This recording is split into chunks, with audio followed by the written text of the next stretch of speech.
Almost 12 years to the day Mark Kennedy was lining up in Roy Keane's Ipswich Town side, who lost at home to Coventry. This weekend he'll be in the opposition dugout as head coach as his Lincoln side face his old club. Time flies, doesn't it? This is a Blue Monday podcast.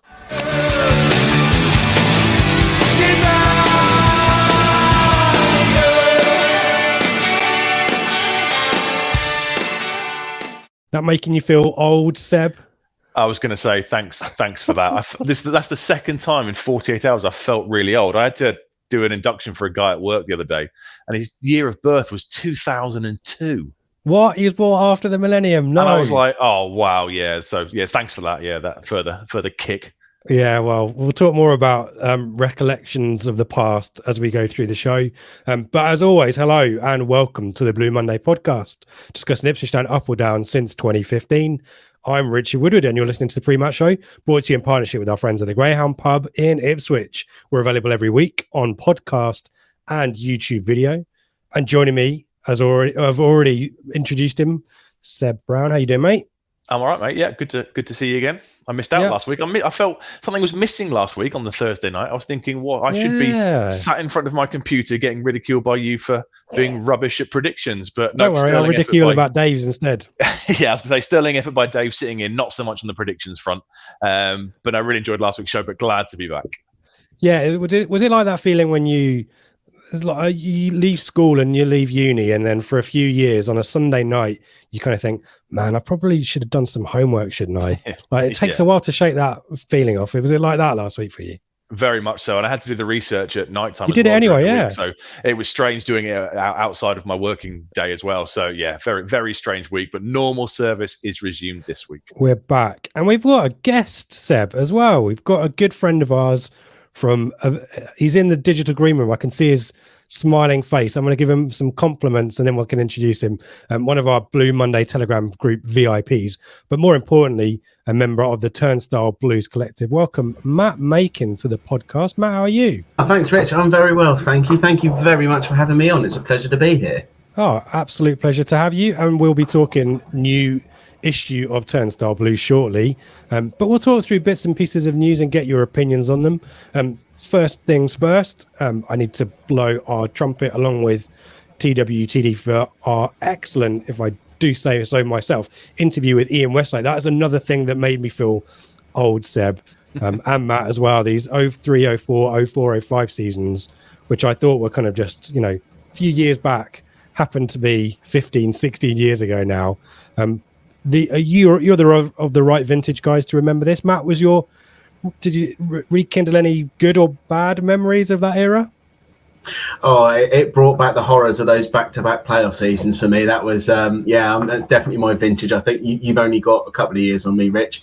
So that was sort of my my late teen years. And my dad's a bit of a casual hammer. And to this day, I still haven't quite lived down the 04-05 playoffs when I go and speak to him. But on the other hand, it brought back some really great memories as well. And I had a listen to it this morning on the pod, and I just thought it comes across really well, and the same as he has on the co-coms this season. And some of it had me in absolute stitches. The bit where he's talking about pinching that goal. Or not pinching that goal, as he said, it was never going over the line, and things like that. And it was some really insightful bits about after he left Ipswich and particularly into the Leeds dressing room around about that era. That was very interesting. So what was going on in that period of time. So yeah, just a great interview, brought back a lot of memories from my youth. And like you, Rich, I can think that's not that long ago, but when I do the numbers, it is. It is a bit, isn't it? And yeah, Seb, do you want to, we watched Burton together. I think we watched the iFollow stream together, didn't we? And what great co-commentator. And I guess having listened to him for an hour or so, you kind of get the sense, what a great talker, what great insights. He sees the game in a really, unique way, doesn't he? Very much so, yeah. Some of his insight was superb. Like you say, he's a really, really great talker. And I found him really funny at times as well. I mean, the stuff when he's talking about Karen Pickering and he sat there with Jim and he says, I could beat her. That was brilliant. And the stuff about the pre-season, was it Joe Roll's first pre-season? It must have been summer of 03. And then he did the swimming in the pool and he was saying, this is 30 seconds work for me. And he's got kids in the shallow end, players in the shallow end who don't know how to swim and stuff. It was a really, really great interview. Make sure you go and give it a listen. And yeah, it brought back some really good memories. Not obviously the way those seasons ended with the West Ham defeats, but just the goal at Sheffield United. I think that was on my birthday, if I remember rightly. The we watched that draw at your house. I think we watched it at Loughborough. Yeah, I think we came up to Loughborough and we watched it. Yeah, and we had a night out afterwards. That I could picture that in my head where he takes it down, scores the goal, and celebrating. And I didn't realise at the time it was an empty stand that he's celebrating in front of. But yeah, absolutely brilliant insight. Really, really good work. A really, really good interview. Yeah, thanks especially to Ian, obviously, for his time, but Phil Ham at TWTD helped make that happen and obviously worked with me on scripting it and all that kind of stuff and putting it out there. So available on our podcast and YouTube feeds. Do get involved in that one. In terms of other bits of news, in terms of the podcast, we obviously announced there in the week, we're part of TalkSport's Fan Network, which we're excited about, bringing together fan creators, fan podcasters across the 92 clubs. I mean, business as usual, generally for our content. We still have full control of that. We'll say whatever we want within reason. Hopefully, usual respectful stuff. But hopefully the backing of TalkSport to get the podcasts further afield and resources and stuff like that we don't obviously have as hobbyists and independent people. So, yeah, really excited about that. And hopefully you guys watching and listening will reap the benefits just as much as we will on that one. So I'm excited to see how that one develops. In terms of, I mean, it's worth talking about. We don't usually do the news like what housekeeping stuff like we used to do, Seb, but there's been some announcements the last few days which have really grinded my gears, to borrow Peter Griffinism. One is Exeter moving to a midday kickoff for Sky, and I'm not disappointed. I'm disappointed with Sky, but I'm more angry at the fact that it's the World Cup and that's just ruined everything. So you can give me your thoughts in a second on that. And then Matt, wearing a third kit for a home match has really grind my gears as well. I want to get your thoughts on that. Let's do them in order though. Exeter, Seb, talk to me. From a personal point of view, yeah, really annoyed because we were going to go down there. We had a few group of guys that were going to meet up and make a bit of a weekend out of it, and then look to try and stay over and do the women's game on the Sunday. And it's all just gone to pot now because I think I'd have to leave at like 6 a.m. to get down there for the kickoff. And yeah, really, really annoying. Yet again, it's one of these times when the consideration of the fans isn't a factor whatsoever. If they'd have made it a 5:30 kickoff, fine, that could probly have still worked for everybody. That would have been no issue whatsoever. We could still get down there at our own pace, and it wouldn't affect the ITFC women's game the next day. So short-sightedness again, a real pain. And yeah, now I'm not going to be able to do that ground or make the weekend out of it or see the ladies' game. So really, really annoyed with that one. Thanks, FIFA. Well done, FIFA. Add it to the list of grievances of FIFA. And yeah, I can understand, Matt, why people are a little bit ambivalent about the kit kind of thing. I'm just traditionalist and kind of think wear a home kit at home, unless it's like the last game of the season and there's some reason, why the game doesn't matter kind of thing. But the club's post about this didn't really explain the rationale behind it. It was just, we're doing it. And therefore it kind of bugs me a little bit. Does it bug you? Definitely. I tweeted yesterday. I'm not keen. I think it sets a bit of a worrying precedent. I appreciate other people's views. I kind of get why people are, as you say, ambivalent. But for me, I'll trot out a line I've been saying a lot the last 24 hours. Some things are sacred, and Ipswich playing in blue at home is one of them. It does seem that we're purely doing it for commercial gain, and I appreciate that the shirt sales, particularly the last couple of years with the Ed Sheeran sponsorship, are massive for the club financially. But I'm struggling to see where there's a commercial gain when we've sold this shirt out 2 times over, with another pre-order session coming up again. I'm just not. I mean, I wasn't keen when I was wearing the away kit at home during pre-season, to be honest. So this is particularly has ground my gears as well. I think I'll probably get over it eventually. But yeah, it's just, let's just hope it's a one-off and not a sign of things to come.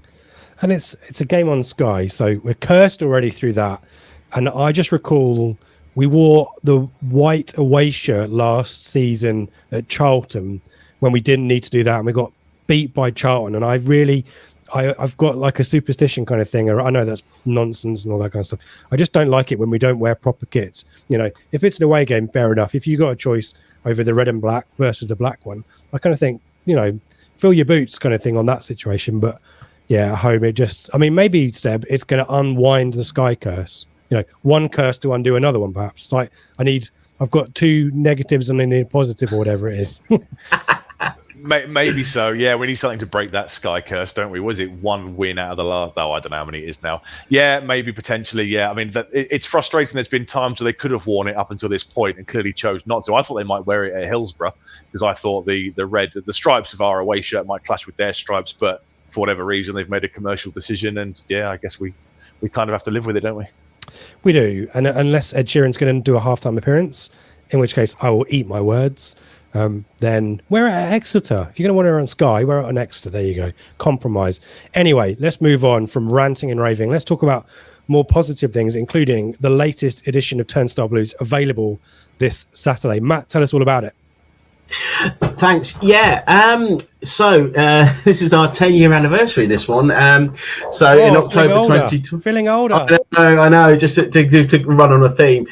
So October 2012, a few of us got together. We weren't obviously particularly happy about the way the club was being run at the time, with the ownership that as it was under Marcus Evans, and we thought let's do a one-off fanzine, you know, and let's call it Turnstile Blues because Simon Clegg, remember him?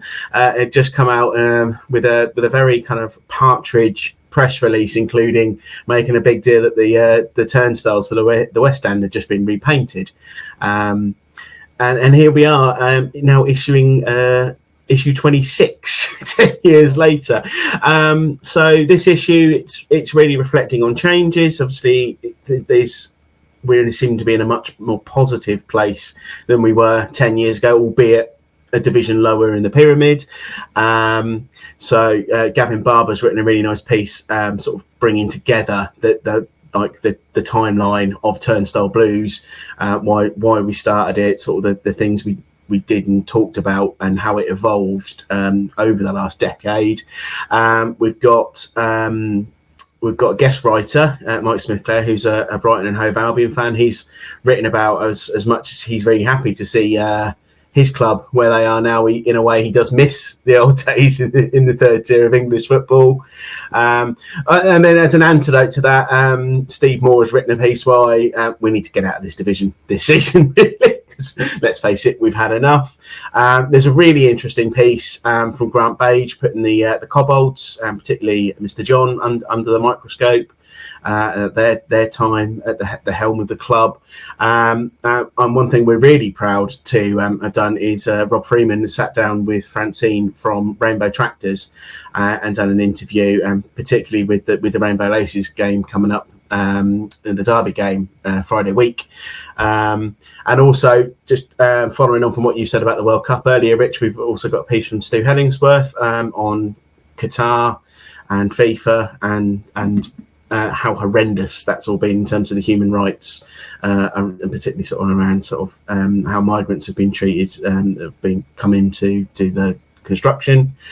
We've also got an interview that again Gav has managed to do with Robin Cowan, who a lot of people now be familiar with, hearing her commentary over what was a glorious summer for England women. And Rob has also written a nice little piece about England players that did and didn't make World Cup squads, as we got a World Cup coming up, he says, on the 13th of October next month. So all in all, it's a bumper issue. It is. Where can we find you to get a copy? And is it inflation busting, or is the price increasing this year? It's still £1. Inflation busting all the way, only £1. So we'll be outside the ground from about 1:30 on Saturday afternoon in the usual places. We'll have a few of us near the statue of Sir Ralph, statue of Sir Bobby, up and down with normally somebody outside the entrance to the fan zone as well, and usually a couple of roving sellers as well. Also, hopefully, I'm waiting for confirmation on this. We might even have a few copies for sale in the Greyhound beforehand. Excellent pub, as you can see. Hopefully, I'm making. I think my sign is it's made the camera shot behind me actually. So I'm gonna try. Yeah, no. Mirrors. Never mind. That one up there behind me. So yeah, only £1. Bumper issue. The last few issues, certainly the last couple of years, just before and just after COVID, we've been selling out on day one. So come and find us. There will be an eBay link going out on our Twitter account, Turnstile_Blue, for those that want to order it by post. Anybody who can't make the Lincoln game on Saturday. So yeah, come and find us and get a copy of Turnstile Blues. Fantastic. And if you ever needed another reason to go to the Greyhound pre-match, there it is. And Seb, I always ask you this: you can't get anything for £1 these days, can you? No, what amazing value in this world of everything going up in price. It's great that it's still only going to be £1. So you will not get a better bit of entertainment for £1. I guarantee it.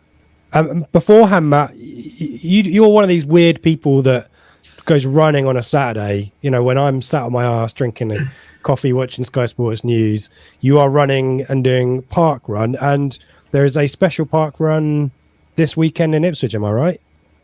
Yeah, that's right. It's the 10th anniversary of Ipswich Park Run, which was the first park run to start up in Suffolk. The actual anniversary was in September, but the event was postponed, obviously, after the passing of the Queen. But the great thing about this one is that the ITFC Foundation are doing a what they call a takeover of the event. So they're going to be filling a lot of the volunteer roles, so marshalling, barcode scanning, timekeeping, things like that. Theo Bennerworth from the club's been heavily involved in organising that with the core team at Ipswich Park Run on the original day even. And what was really good to see, even though obviously they were stood down because we decided it wasn't appropriate to do the event then, quite a few staff and even a couple of under-21 players still came out and volunteered, but they'll be out there in force. If anybody's interested, it's Saturdays. It starts at 9 o'clock outside the Cricket Pavilion in Chantry Park. It's all abilities, 5k or 3.1 miles in old money. You can walk it, you can run it, you can jog it, you can take your dog around on a short lead, whatever you like. It's a very welcoming community. If you're looking to get some fresh air and some exercise on a Saturday morning, I can't recommend anything better. Yeah, justify your pre-match points there, then perfect, isn't it? Do you need to register in advance? You do need to. Registering's free. If you want to get a record of your time, and you'll get a barcode. The great thing now is you don't even have to have access to a printer. You can just show the barcode on your phone, or indeed for those of you that are already into run and do park run, if you've got Garmin watch or the like, you can get a widget or an app or something to put your barcode on your watch. But you don't have to register. If you just want to go through the funnel, you can say to the scanners, I haven't got a barcode, chuck your token in, and yeah, there's no obligation to register to take part. Perfect. See you there, Seb. Yeah. I'll let you be the lead on that one. Like you, I'm always envious of people that do this kind of stuff, and I absolutely doff my cap to you. I am like you. I sit at my arse drinking coffee, watching Sky Sports as well. So fair play, absolutely great work. Yeah, good stuff, and all the best for that one for the foundation, and our mate Theo as well. And obviously you take part in them too, Matt, don't you? And and head down to the Greyhound and or around Portman Road and pick yourself up a Turnstile Blues as well. Matt, thank you for joining us. My pleasure. Thanks, Rich.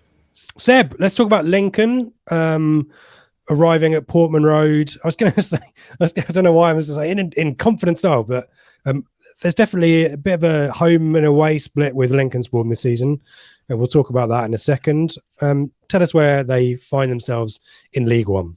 So currently 18th in the league with 14 points, but they've played a game less than most of the people around them. So they're kind of sort of solid there or thereabouts. Played 11 games, only won 3 so far this season, but they've drawn 5, so a lot of draws. Lost 3, scored 14 goals and conceded 16. They are unbeaten at home. However, I think they've only won 1 at home. The rest of them have all been that kind of run of draws. They're decent away from home, 12th in the table with 2 wins, 1 draw and 3 defeats from 7 played. They've scored 8 goals away from Cecil Bank. Is it Cecil Bank? Yeah, I think so. They've got a sponsor over there, I think.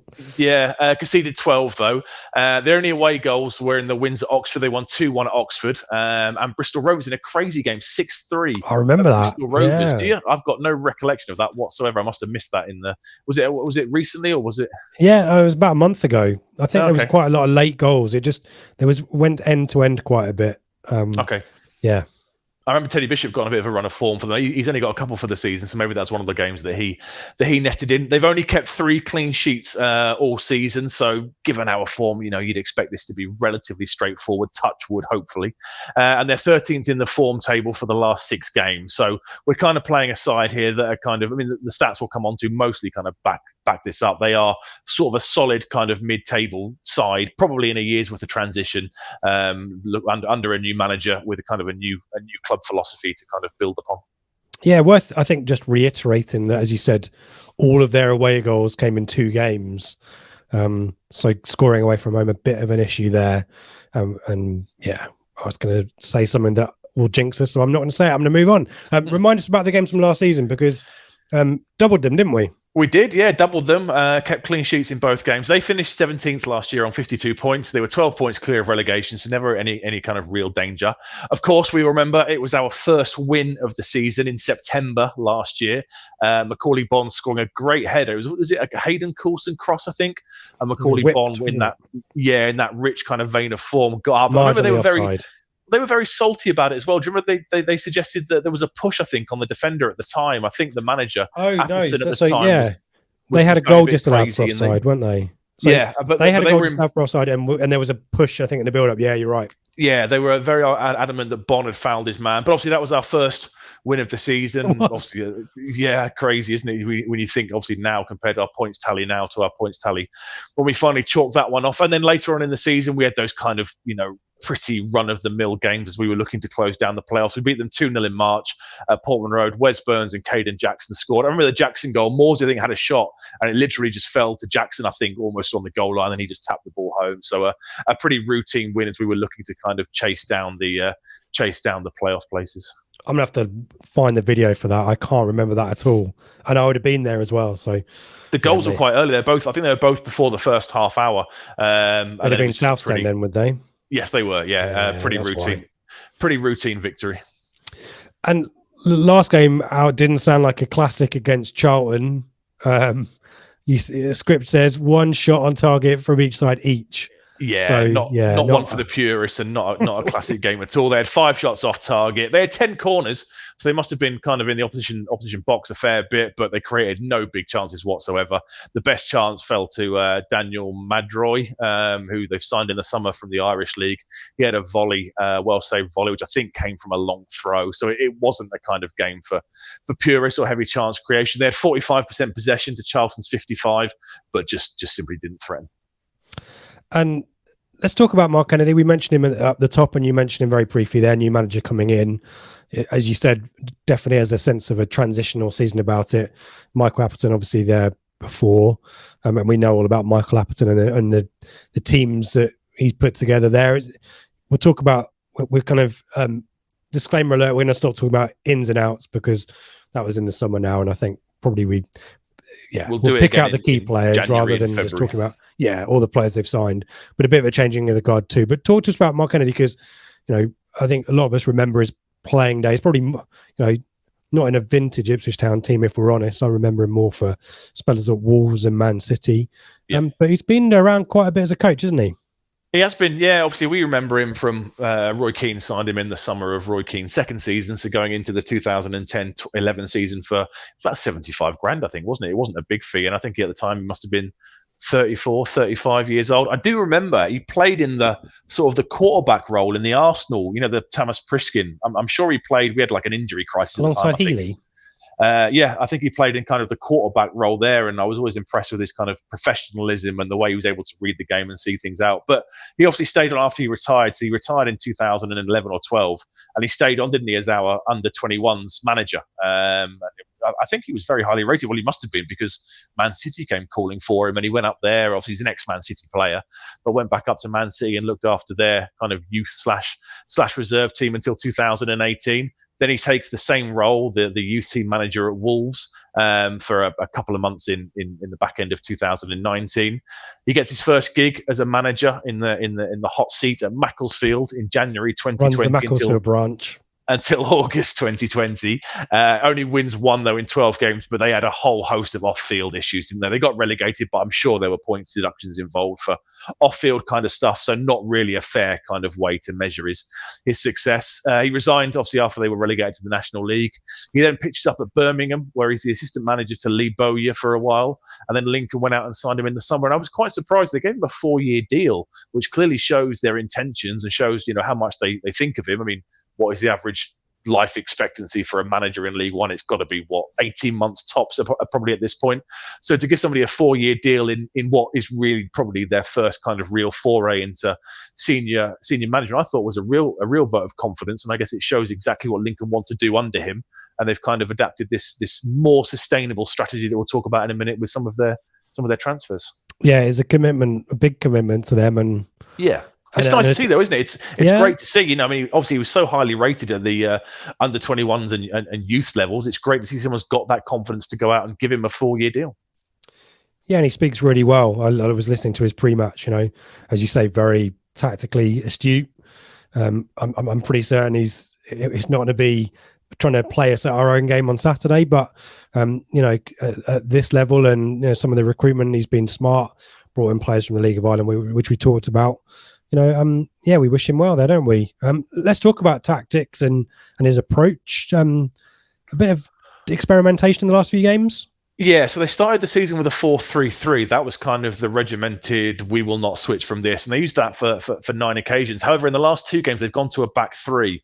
So it switched to a 3-4-3. Now, Mark Kennedy came out and said he likes the 3-4-3. Obviously, they put an extra body into the back line, but it enables them to hit teams on the break. He says that the kind of setup they're going to go for is this counter-attacking side, and having the 3 at the back really enables them to push those wing backs forward and look to hit sides who are kind of over-committing on the break, and he sees them as being a very effective side on the counter. And they've got some good players on the counter-attack as well, haven't they? They've got this front 3. So they've got the guy we spoke about a minute ago, this Danny Mandry. He's joined from I think it was from Shamrock Rovers over in the Irish League. He came in the summer now. He's had a bit of a slow start, but he came off the bench against Bolton. Nice. They lost the game 2-0, but he came off the bench and impressed. And he got a start last week against Charlton. So I fully expect him to start on the right-hand side of the attacking 3. Striker Ben House will sit as the focal point. He's got 3 goals so far this season. He'll sit there and hold the ball up and look to bring the guys around him into play. And they've got Jack Diamond, kind of a left winger / left forward on loan from Sunderland. If you've played Football Manager, you might have seen the name. I've certainly signed him on a few occasions. He's their top scorer so far this year with 4 goals. Only made 5 starts and scored 4 goals. Wow. He'll play on the left-hand side of the 3, and he'll look to kind of cut inside and look to get shots off. Yeah, it does look like an effective front 3, doesn't it? And yeah, Ben House was doing the media this week pre-match, so I wonder whether they do that kind of the mind game is where they put someone forward and we think he's starting and then he's on the bench, but who knows? I mean, a name that is obviously when we talk about Lincoln these days, got to mention Teddy Bishop. He won't be available Saturday, sadly. No, unfortunately, he's injured. He's had a decent season. He's got a couple of goals so far this year. I mean, Teddy Bishop, we've all spoken about him so many times on the pod. I would have loved to have seen what Kieran McKenna could have done with a fully fit Teddy Bishop, because his ball control, running at people, dribbling was absolutely superb. I was always a huge Teddy Bishop fan. Sad the way it ended for him. He probably needed to go elsewhere, and have a fresh start and start playing some games. Did okay last season. They played him in kind of a right wing back role at times last season as well, which I thought was strange. We know him as obviously as a number 8 or a number 10, but he won't feature on the weekend. He's out injured, as is Tom Hopper, who is their kind of other centre forward kind of option. He's out injured as well. They've both kind of missed the last 3 weeks or so neither will probably feature at the weekend. Yeah, there's a few kind of injury doubts and bits and pieces in there. I mean, the biggest one, I think we spoke about him last season in quite positive terms, is Lewis Monsma, who's he's big centre back, Dutch centre back, who's had an ACL injury, and I think is coming back to training now, but is too soon for him on the weekend. But he's out, and then what's happened here? Max Sanders so he's come back into the central midfield position. So what they've done is they've got a guy on loan from Blackpool called Matty Virtue. He'll sit there and be the kind of the deeper kind of player of the two. He likes to get a bit stuck in and do the kind of the nitty gritty work. And Max Sanders has come back from an injury. He's the kind of more creative force. So expect Matty Virtue to do the kind of the ball winning, lay it off to Sanders, who will then look to link with those front three players and be the kind of main driving and creative force from the centre of the pitch. Mark Kennedy's a huge fan of Sanders. He gave a quote this week saying he's an outstanding player. I'm a big fan. And before he got injured, I openly said to the group, he's one of my first picks every single week. So, a manager coming out and saying that shows how highly he rates him. So expect to see him kind of move forward with the ball and look to create things for those front three. Yeah. So as you said, it's a 3-4-3 formation there. Paul Jackson kind of played in the back three last time out.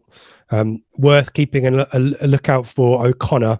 Pordy O'Connor, another signing I think from the Irish League, has got a long throw, monster long throw. So I would expect similar tactics to maybe it's kind of a hybrid between how Portsmouth approached the game against us in Cambridge. I think there's a little bit more I was going to say passing sensibility, but we'll talk through the passing stats. Maybe I'm making a bit of a stretch here. I get a sense, like I said, but it'll feel like quite similar to the Portsmouth game. Do you agree with that one? Yeah, I mean, I don't think they're going to be overly less adventurous. Direct, perhaps? Perhaps. Yeah, they average, I think, 250 odd short passes per game. So they're not a side that kind of looks to go long ball. They won't get anywhere near us for the amount of passes completed in the game. But they are predominantly a short passing side. They won't be hoofing it long to House to kind of flick things on. They're kind of they like to get the ball down and play. I mean, in terms of the stature of the side, we've said it's a team in transition. There are some big names at this level who are no longer there, and probably a deliberate choice, right? But then that lack of experience perhaps is going to mean that they're going to be towards the bottom end of the division than maybe towards the top, aren't they? Talk us through some of the names that are no longer there. It feels similar to when we spoke about Accrington, doesn't it? You kind of associate this kind of spine of players with certain clubs, and in the summer they've let quite a bit of experience walk out the door. So John Marquis has moved on, Liam Bridcut's moved on, Chris Maguire, all in their 30s. Yeah, Bridcut and Maguire are both 33. John Marquis is 30, so they've all been let go. They lost a couple up the food chain to better kind of clubs. Anthony Scully was a player I always liked. He moved up to Wigan, and Cohen Bramall went to Rotherham as well. I think he was a left wing back or a left back. He went to Rotherham, and they've kind of gone out and kind of looked to buy younger. And I guess that ties in with the Kennedy appointment, given his kind of history with coaching under 21 teams and stuff. The average age of the players brought in is 23 years old. They've got 5 loans, and the average age of those loans is 22.8 years old. So they've kind of shifted away from you've got 33 and 30-year-olds going out the door, and they're kind of bringing in these. They're looking at new resources and new markets like the League of Ireland to bring in perhaps these kind of guys they can look to develop and then maybe sell on. And I just think it struck me as being a bit of a transitional year and maybe a bit of an attempt to maybe run the club a little bit more sustainably. Maybe we remember the year they finished in the playoffs. I said they had Brennan Johnson, didn't they, and stuff. I guess you can do that so many times before you want to start developing your own players and then look to reinvest. So it struck me as a bit of a changing of the guard, and Kennedy is obviously the man they've entrusted to oversee that. Yeah, and a coach, right, as well. So the expectation is he's going to improve these players as well as help identify them in the first place. And kind of feels like Irish Moneyball over there, doesn't it, in Lincoln? In terms of we alluded to just then, the style of play and the type of approach they're going to take. I mean, Kennedy was quick when he was asked by their local media about how do you stop Ipswich. He said, it matters what we do, kind of thing. So what can we expect from them? I mean, possession stats don't suggest they're going to try they'd be foolish maybe to try and play us at our own game on possession. Talk to us about the stats, Seb. Yeah, so they average 44% possession, which is 21st in the league. That's slightly better away from home. It's 44.8% away from home, which is 18th in the league. They only average 8.5 shots per game, which is 23rd in the league. Away from home, that drops down further to 6.7 shots, which is 24th in the league. So it's not a side that creates a lot of chances and has many shots on goal at all. 2.9 shots of those 6.7 shots on target, only 2.9 tend to be on target, which is the bottom. Again, 24th in the league. So again, it's a side that's really kind of struggling to get their shots off and create good quality kind of chances. 11 of their goals have been from open play. They haven't scored any from set pieces. They scored 2 penalties, but no goals from free kicks or from corners so far this season. They're very good. They are top for interceptions per game, 12.5 interceptions per game, which is top of the league, and 14.5 away from home. So I guess that suggests a side that is high press, well set up, knows what they need to do, and kind of reads the game very well, which I guess comes back to what I was saying about Kennedy when he played in that central midfield role against Arsenal. I was impressed that night. He ran the game and was really, really alert in that position. Most tackles per game in League One overall, 17.5. They only spend on average 26% of the game in the opposition's half when they're away from home. So, like I said earlier, they're not, I don't think, going to be a side that's going to look to sort of, set up camp in our half and try and. So it won't be a high press then. Maybe they camp out. It won't be a high press then. So maybe it'll be. Well, I guess it might be up to. It might be just not very effective. Maybe, yeah. But halfway, maybe they only engage up to the halfway line. Yeah, potentially. And they've conceded 3 penalties this season, all away from home as well. So 3 penalties in the 11 games they've played, all away from home. One was a travesty. That absolute nightmare. And the third goal they conceded, I think the guy just threw the ball straight to Bud Varson or someone in the Bolton team, and they were 3-0 down. So, yeah, there is a little bit of inexperience there, and perhaps immaturity that crops up from time to time, but that comes to the side when you move players on, doesn't it? If you've got Liam Bridcut set on your midfield for a season, then you're not going to make those kind of mistakes and stuff, and he'll kind of run the game. And this is what teams in transitions have to kind of put up with. Yeah, and take heart from the fact that you don't play teams like Plymouth, Sheffield Wednesday, Bolton, Ipswich every week as well. So that we know there's a lot of chaff in this division as well. So you just got to be the best of the rest, kind of thing, hasn't it? Yeah. In terms of us, we'll obviously come on to our predictions in a second on this one. A lot of debate about the rotation at Morecambe last week. Presumably, you're expecting Wolfenden to be back in for Keogh. Any other changes? Any other sort of reverting back to where we were for? Surely it'll be more like the side we saw against Cambridge, but with Evans in for Ball. I guess we're starting to see now, aren't we? Kind of an away side and a home side form a little bit. Jackson and John Jules tend to start away from home, and Ladapo and Harness kind of start at home. I expect Ladapo to come back in and lead the line. Jackson, when against Morecambe in the number 9 role, for me, just doesn't do enough in that kind of. I don't think it's his position, to be fair. So I'd expect Harness and Ladapo to come back in. One thing I would probably do, I'd like to see Carl Edwards start again. Obviously, he had the assist against Pompey, the 2 goals against Cambridge. When he went on the left-hand side, he didn't get much joy on the right-hand side at all. But when he moved to the left-hand side against Morecambe, he was a really big threat. Obviously, he wins the penalty. Oh, wow. He has the shot in the in the second half, just after the break that hits the post. So I'd like to see him get a start. Now, at home, you're probably always going to start Wes Burns, aren't you, in the wide right role? So is it maybe a time to give Chaplin a rest and have Edwards and Harness as the 2 number 10s tomorrow? I don't know. That's just something I would perhaps look to do. Chaplin's looked a little bit off it in the last couple of games at Cambridge and Morecambe. So potentially for me, I would probably look to bring in Edwards slightly further forward in the number 10 role, and on that left hand side, looking to kind of cut in and create havoc. Is the number 10 role his position though? Well, I say number 10 role. As we know, it's more like a 4-2-3-1 now. So technically, he's kind of a left winger. Is he left of a 3? And that's definitely his best position, when he can cut the ball onto his right and run at people.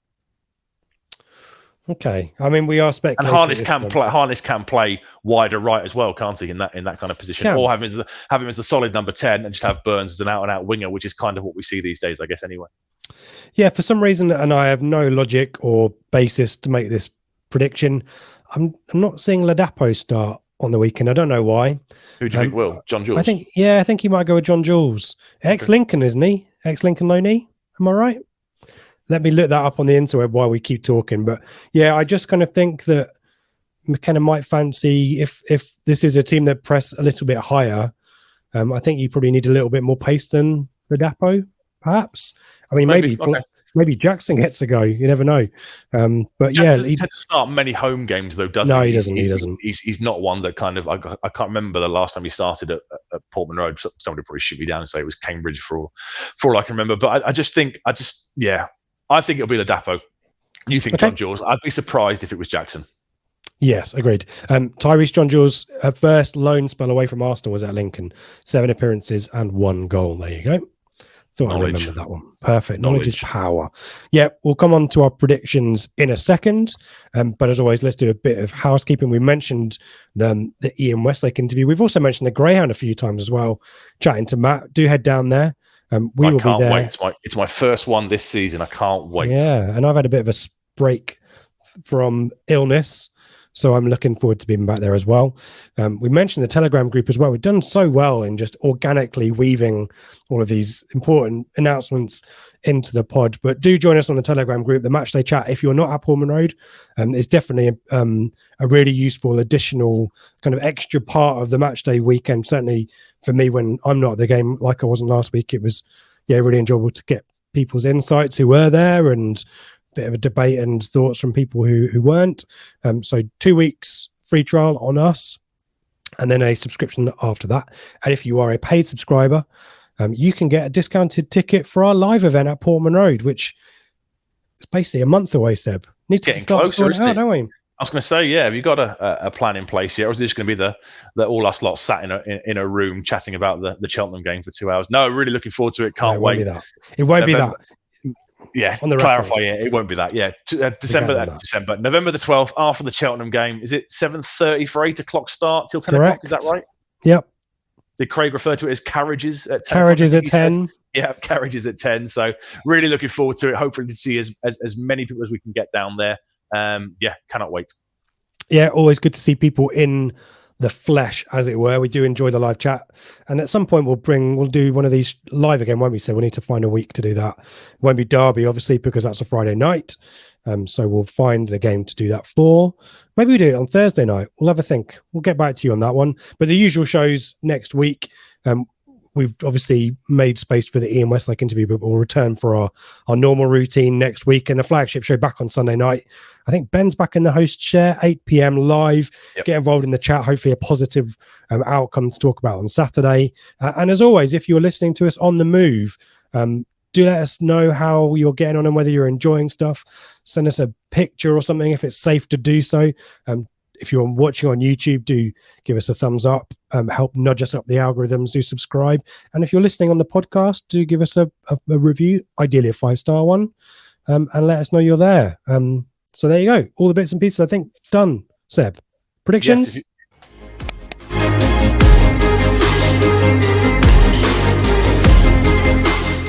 and joining us back again is Mr. Matt Makin, who's now, rather than representing Turnstile Blues, and he was representing the Blue Monday Telegram group as well, the very expert and attractive and articulate and intelligent group of people that it is.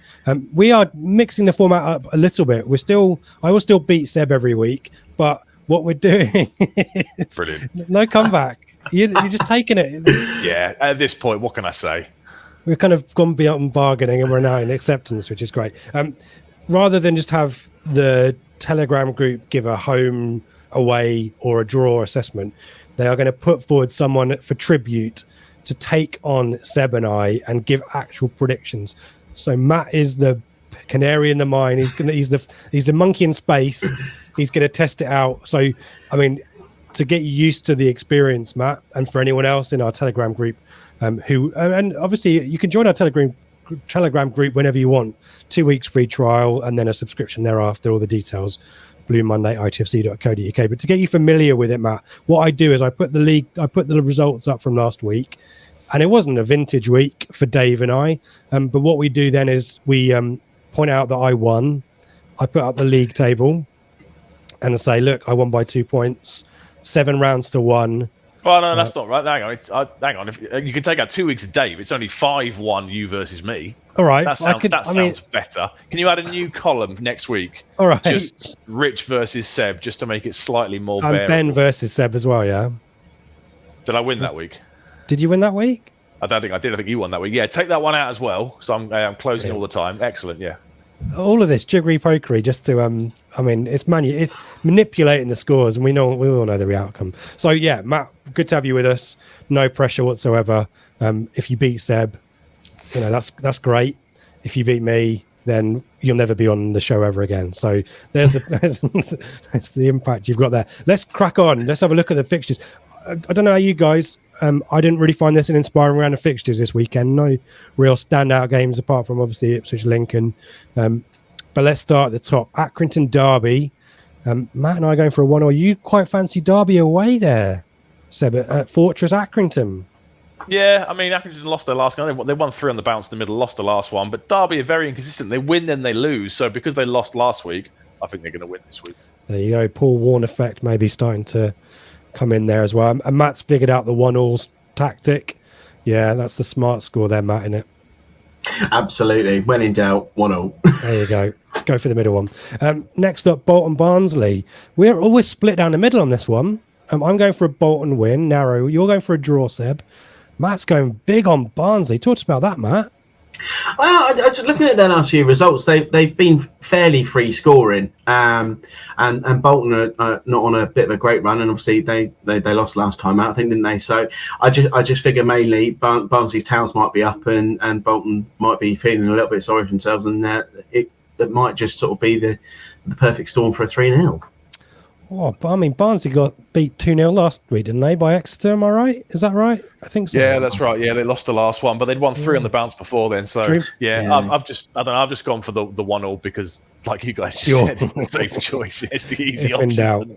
Yeah, I fancy Bolton at home. I quite like Bolton at home, and we're also a little bit split here. Burton, Morecambe. I can't figure out Burton, and I also think that Morecambe might take some confidence from holding us. Well, they were beating us for a good while, weren't they, last weekend? They might take confidence out of that game, especially given their depleted squad.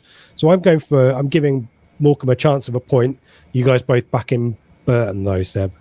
Yeah, I mean, they've lost 4 out of the last 5, Morecambe, so they're not exactly on a good run of form, are they? And I guess new manager bounce effect maybe for Burton. They've picked up a little bit. So, yeah, home win, fairly comfortable, I'd say. Okay, we shall see next week.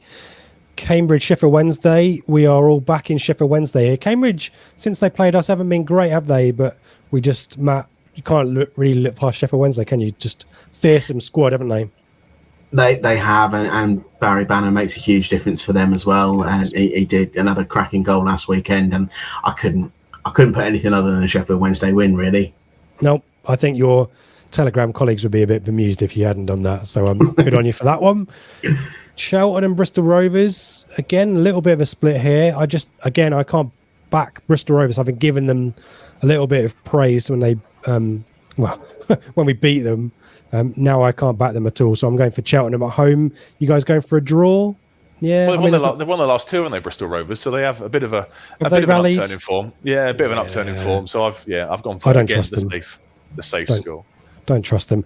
Exeter, Oxford's guys. When you were at Oxford last week to watch the ITFC women's game and 1-1 draw, good point for them. When are Oxford's season going to kick in? Is it when Ipswich go there, Matt? Well, funnily enough, I was a friend of a friend who's a season ticket holder at Kassam said to the people we were staying with, he genuinely thinks the curse of Ipswich never winning a league game in the city of Oxford might be broken in January because they are awful. Well, it's not quite the words he used, but I'll keep it fairly PG. Oxford, everyone thought they'd sort of be in the hunt for a spot in the top 6, but yeah, they lost at home to their A40 derby rivals Wycombe, and it's quite a turgid response. I think the tide is starting to turn against Carl Robinson there. Streaky Carl in the wrong possible streak. Then we've got Fleetwood Shrewsbury. 7 I going for the fabled 1-1. You're going for Shrewsbury. I can kind of understand the logic. Shrewsbury, we quite like Shrewsbury on this show, don't we, Seb? Got a lot of time very much so. We discussed them as dark horses in the summer based on their transfer business, and I kind of like what they're doing. They were rubbish against us when we turned up, but apart from that, they're doing okay. They're just around, I think, about 10th, 11th, I think, in the league. Sort of, I guess that we're seeing it as a bit of a transition season, and maybe look to build next year for maybe a top 6 kind of push. But no, I kind of like what they're doing. I like some of the people they've brought in, and yeah, quite solidly impressed, I'd say. Yeah, I'm not sure they're top 6 team for a while. I think that's probably a few more years off, but steady evolution, let's call it that. The big one, we are all going for a Ipswich win, unsurprisingly. You guys going chunky 3-0s. Talk to me about a chunky 3-0, Matt. I just think after last week and having gone behind and scrapped back to get that win, I've got a feeling at home in front of another big pack-up Portman Road crowd, we're just going to sort of just go, right, okay, this is what we can do. And I just think, 3-0. I just feel it's going to be another great atmosphere. I mean, I thought we were really good with the big crowd there for the Pompey game, and you take away their 2 penalties, they didn't really have much of a threat on goal at all. So I could quite easily see us not conceding and scoring a few goals.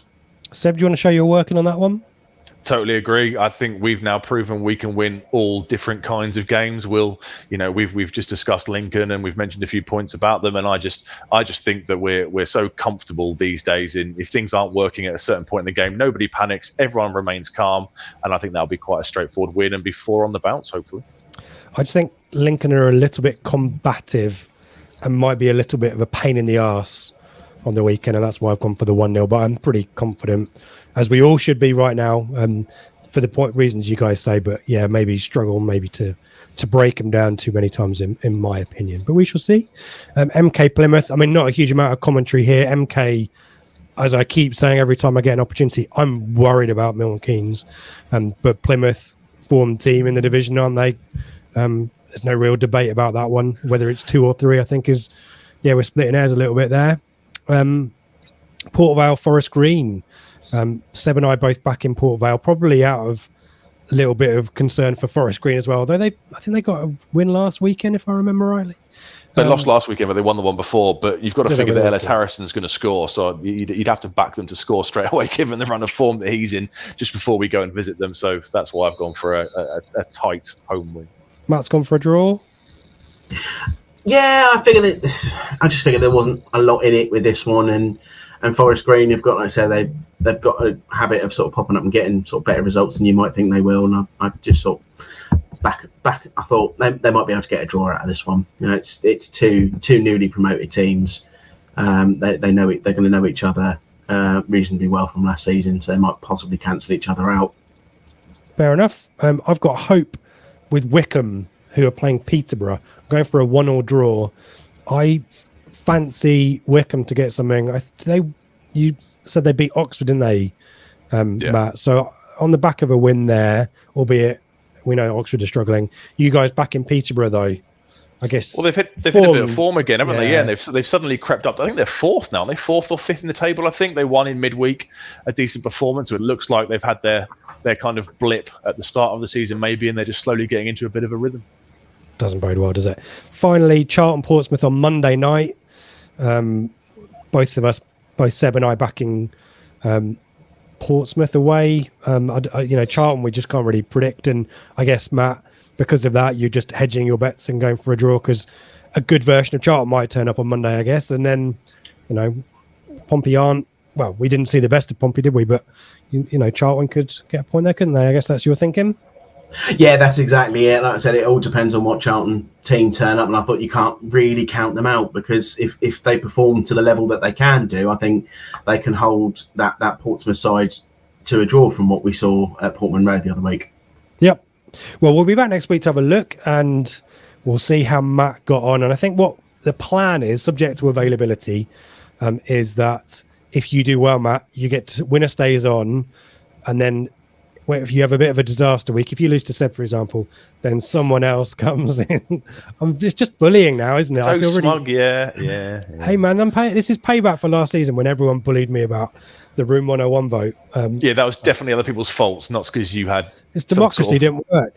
Weird breakdown and wanting to ban throw-ins and all the rest of it. True. So we'll see. And hopefully, you'll have a good week, Matt, and you'll be back. But if not, another member of our fabled Blue Monday Telegram group will join us. So we'll see how we get on next week. And Matt, thank you for your predictions. And we'll see how we get on.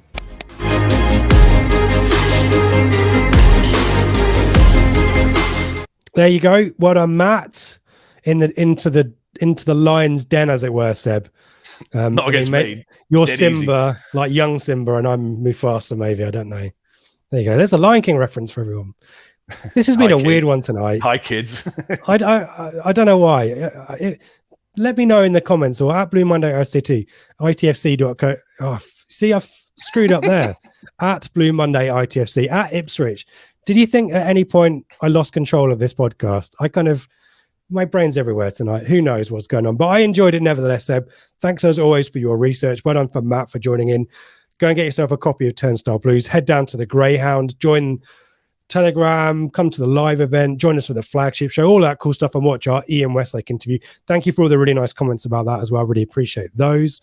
I think that's me. I think probably I need to shut up, Seb. Thank you, everyone, if you made it this far. Do come and say hello if you see it at the Greyhound. And as always, Seb, I'll let you say the final words. Pack out Portman Road, make it loud, make it proud. 4 wins out of 4 incoming. Come on, you Blues.